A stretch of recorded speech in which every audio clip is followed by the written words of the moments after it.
So how do you respond to the argument that heroes of the Australian nationalist movement, such as Henry Lawson, William Lane, Arthur Caldwell and Percy Stevenson, just for starters, are somehow quaint and illegitimate, as suggested in a recent blog comment made in regards to a commentary about the Conservatives who are yet again trying to co-opt young nationalists?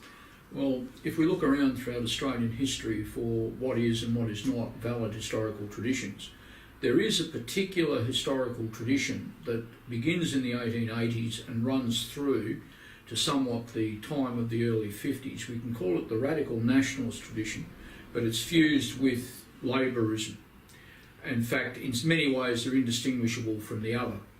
So some of the characters, such as Henry Lawson or William Lane or Percy Stevenson, whose book I carry here, The Foundations of Culture in Australia, are people who not only defined who and what Australians were, but they set out to say where Australia as a country would ultimately go. The Conservatives, in particular, who attack these historical characters, are actually attacking a concept of Australia itself. The Australian historical traditions of radical nationalism cum Labourism is a valid historical tradition, no less in one sense than conservatism, as much as we may dislike it, or social democracy as the Labor Party now is, or even communism in Australia, which has a 100-year history.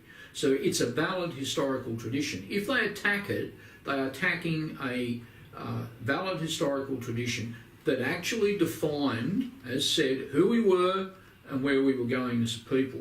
I therefore have to ask, why are you doing this? What is your agenda? Do they still have relevance though? Because we're living in an age where, you know, we've got androids that can think independently. The prospect of human redundancy, the whole concept of labour, human labour being redundant, you know, how do these figures from a bygone time, how can we be referenced into this age we're in? A country that abolishes its history abolishes its mind. If we say that we do not have history, or some part of our history we simply cut away and throw away because we say it's from some mythical bygone past. And remember, these characters are no more than 70 years ago, maximum 120 years ago. They're relatively close. They're almost, if you take the oldest Australian now alive, he may in fact remember and have lived amongst some of these people. What the enemy seeks to do to our country is we have no history, we have no place, we began nowhere. In fact, we might have only begun very recently. So what they say the history of the country is, so it is. History wars, identity wars are fundamental things. The history of a country is something which is eternal. It's part of our mythology. Remember too, there's another rule to history which says that history always involves the reinterpretation of the past. That is true. And it means that the mythological figures from our past are always reinterpreted in some way which suits our present. But it's the fact that we reinterpret those characters, our Anzac soldiers or our Kokoda fighters or Ned Kelly, anyone we like from our country's history, has undergone reinterpretation. But that's important in giving it its contemporaneity. And that's what these heroes are. Should Bob Menzies be considered a true patriot? No, absolutely not. The Conservatives now, the so-called people who make up the Liberal Party, the ones who are talking about new Conservative parties and so on, revere this man. This is the bloke who gave us the picket fence and the Hills hoist and the Holden car and so on and so forth. But the thing that Menzies did was, or Menziesism did, it disintegrated the Australian identity as it came out of the Second World War. And the greatest act of disintegration, Menzies walked away from the greatest treason that occurred after the war in 1966, when Australia's traditional immigration policy, the so-called White Australia policy, was abandoned. Menzies knew it was coming. Menzies didn't want it on his watch. He didn't want to take the historical responsibility for it. He walked away. And straight after he left, the same people who grew up within this so-called conservative Australia, the ones who were his ministers and so on, they changed it. The ultimate proof of that is 10 years later, Menzies came forward to be the patron of an anti-immigration organisation. He realised what he had done. It was too late. Are Anglophiles valid? Is Anglophilia, if there's such a word, is Anglophilia a legitimate position for Australian nationalists to occupy? No. In fact, let's be quite frank here. Australia was founded as a British colony, most assuredly so. And some of the colonial history is important to us. In the same way a genuine American would have some reverence for the genuine aspects of the British colonial experience. If you were a genuine Argentinian nationalist, you'd have some respect for the Spanish colonial experience. We Australians have to have some respect for the British colonial experience. Many things were transferred to Australia that became part of the gestation pool for whom we later became. It's very, very important. But to make a cult out of a particular aspect of Australia's foundation means that we're denying our own nationality. At some point, Australia became a nation. And to rely then and say, well, no, we're not really a nation, we owe everything to our mother, is just grotesque. It has also been suggested that there is something undesirable in framing our movement, basing it on the Labor tradition, and that tradition of the past is being reflected through the lens of the globalist mess that is modern Labor. So do you see that there's an infiltration of class conscious politics creeping into this? Well, let's be frank here. The original Labor movement, let's just look at some of the Labor programs from over 100 years ago. The right to keep and bear arms, the right to recall your parliamentarian if he did something you didn't want. You can re-instruct him and send him back. So they're talking about direct democracy. The European Australia policy that was an absolute essential core to what Labourism actually represented. The right to a fair day's pay for a fair day's work, the right for properly structured work, free education, free medicine, so on and so forth. These were the achievements of the original Labor movement. What they were saying was, we advocate the construction of a national community which is enlightened and self-reliant. In other words, they wanted a cooperative commonwealth in which all people who worked were part of this Australian nation. And they pilloried a small group which battened onto the wealth of Australia and happened to be imperial loyal. And that's been part of Australia's history all the way along. If anyone out there is suggesting there's any, if you like, symmetry between former Labor and current Labor, forget it. They're two completely and totally different constructions. The thing that calls itself the modern Labor Party is simply a globalist, capitalist party. It has nothing to do with the original aims of the Australian Labor movement. Therefore, it's the mythology of the idea of an enlightened community of Australians, educated people, owning some property, working, achieving things for their families. That was the original vision. That's why it's passed now to us. Do you think that this idea of 1788, not 1488, is unreasonable, and that the mimetic referencing of National Socialist symbols into propaganda like the American alt-right does is a sincere tactic to ruffle the feathers of the establishment? Look, I'd say to you, it's just a first-class bloody distraction and divergence from political struggle. When I first saw that slogan, 1788, not 1488, I had a bit of a chuckle over it. But the people who originated that slogan, the young people with Eureka Youth League, made a very valid point. They were talking about the actual foundation of European Australia, not something brought in from the outside, point one, and point two, not something brought in on the basis of a rather odd historical tradition. Now, the American alt-right may find those reference points interesting, scandalous or whatever, but on the other hand, where do they actually lead? This thing, 8-8, is supposed to be the hailing of Hitler, which really, quite frankly, has nothing, not only nothing to do with Australia at all, I can't see what its historical and political relevance is to any modern political movement. So in effect, they're having a bit of a lend of you. If these guys are pranksters, these Americans, and they've come up with some idea of a prank to upset the local establishment, like, you know, putting a pie in someone's face or something like that. Well, good luck to them. But it can't really be serious politics because it has an element attached to it that's completely enmeshed not only with a losing ideology, if you like, but a totally irrelevant politics. Can't see it. If these guys want to impose this on Australia, some of these people who are coming in from the alt-right in America, attaching themselves to movements in Australia like dingoes or whatever, then they're actually leading young people up the garden path. It's that crude.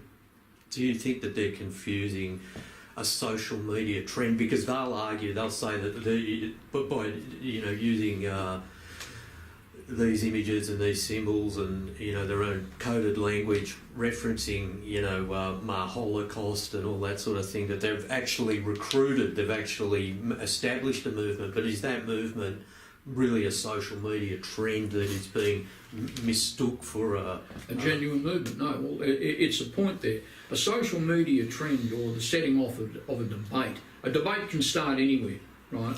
But if we come back to, say, good old P.R. Stevenson, he made a point. He said, look, we have a native plant in Australia, something that's growing and evolving. You can add a bit of fertiliser to that plant, and that fertiliser can come from anywhere. And it can be anything. It can come from a particular country or a particular time. It can be a particular argument. It can be anything. But if you shove fertiliser on a plant and you keep doing it, well, you're going to kill the plant. And the problem with some of these people is that it sounds incredibly clever, but in reality you have to ask, well, to what movement does it in fact relate? Does it relate to a movement of Australian identity? And if the answer is, well, no, it doesn't, then it's a hothouse thing. It has a growth, and it must inevitably decline because it's not based in the Australian earth. If it's not based in the Australian earth, it don't work. Now, these the Australian alt-right would argue that they are embracing nativism and that they've sort of meshed those, aforementioned nationalist, socialist images with Australianness. Do you think that's true? No, I don't.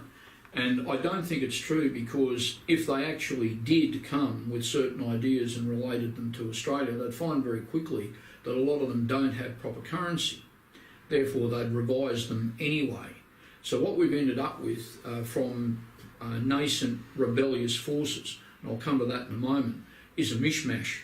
And it's my actual opinion that there are forces there making sure that this stays as a mishmash. Once it adopts the nativist Australian position and it reaches out to the icons and the philosophies of Australian nativist nationalism, once it does that, it's an inevitable process and it only leads in one direction. And whatever fertiliser is brought to it, what interesting ideas come to it, doesn't change it. Its symbols are obvious, its reference points are obvious, its original goals and purposes are obvious. If we don't see that in the material, then we can only conclude that it's simply not true. It's also become clear that this alt-right, and I want to be clear that we're not in contretemps with them, we're just having a dialogue about it. Is it exclusively a young male dominion? Well, look, there's nothing wrong with young men in Australia rebelling against how they're stigmatised. There's nothing wrong with when references in the media talk about the alienation of young white males and so on in Australia. The force of rebellion is a very, very positive thing. I'd say to you that, say in Chinese history, old man Mao actually triggered off a cultural revolution and relied on the young people to incite, direct and take charge of this particular revolution. We won't go into its merits, of course, here. But if certain young people in Australia rebel against conformism, suburbanism, multiculturalism, dare we hope multiracialism, and they start to look at where the country's actually going, then that rebellion is ergo a constructive thing. It can't be a generational thing, because where does it go? Once it decides that it has reference points, if it does, then that inevitable historical tradition there is to be picked up and put against the establishment. Against globalism, against multiracialism, our history, if we go back into, say, the 1880s, 90s, when William Lane was writing, William Lane predicted the alliance between a criminal Australian capitalist class and intrusive Chinese labour and Chinese masters. Just one example. So we can't deny that history. In 1911, William Kermis wrote the book The Australian Crisis. What did he predict? That Australia would be partitioned along the top, sold out by the Empire to Japan, resettled to be exploited, and that Australians had to challenge not only their government on the one hand, but the invaders on the other. This is just examples of the sort of literature that our forebears created. If the young people rebel and say we reject this current globalist order, who do you embrace? Who are your reference points? You have to have them. If you embrace the right ones, you're a legitimate movement in time with Australia's historical eternal time. That gives you double strength. That's what we're saying. But we've also heard accusations that if you mention the fact that, say, women are girls, that say, are not well represented in that movement, that we're white knights and feminists by association. Look, let's be quite honest here. There is a very, very long tradition back into the earlier times. When our forebears fought the strikes and everything for the 8-hour day, it's true the men were the ones who went on strike. There's no doubt of that. They manned the picket lines and they fought for our industrial rights and so forth. But where were the women? The women backed it up 100% to make it so. When the men went on strike for months on end, it was the women who not only developed the children, the home, the education and everything else. It was a joint effort to achieve those labour results. I'm only quoting that for a reason. In the Second World War, when Australia fought, yes, we had a country with 900,000 men in one way or another under arms. But we also had 1 million women serving in a whole wide range of industries that, backed that up. We quoted old man Mao before. There's a famous quote, "Women hold up half the sky." And that's absolutely true. We may argue over which half of the sky both genders hold up, but the bottom line is, together it works that way. A movement, if it is, and I pray it's not, that some of the young men who decided to rebel against globalism decided to have a misogynist movement. One of our well-known patron saints in Australia here, a fine activist, said, well, women make up 51% of the voters.